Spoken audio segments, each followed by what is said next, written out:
Inay mag-lay off tungod sa hinay nga dagan sa negosyo, pipila sa mga patigayon, may pamino sa working days sa ilang mga trabahante. Atong sayran sa report ni Luan Mayrondina.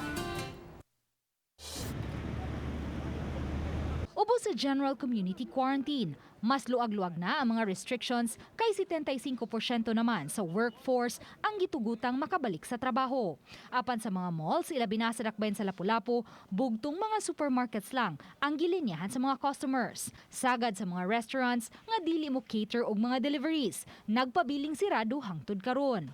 Apan pipila sa mga coffee and milk tea shops, mirisgo og pagpangabli apan giminusan ang working days sa ilang mga trabahante. Sama niining usa ka dakong coffee house chain. Wala sila manangtang og mga personnel apan gibahin ang ilang schedule. Kung kaniadto, usa ka adlaw lang ang ilang day off, karon tagtulo ka adlaw na ang ilang day off. Mayra jud. Pero okay na lang kay at least ba nakabalik ng trabaho niya.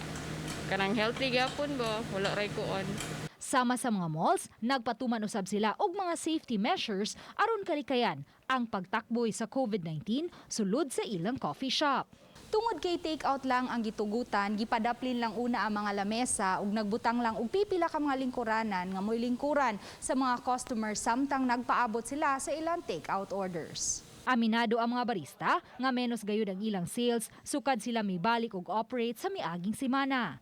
Malaumon sila nga unta sa pagsulod sa buwan sa Hunyo, mas luag-luag na ang mga restrictions aron usab mas mudaghan ang ilang mga customers.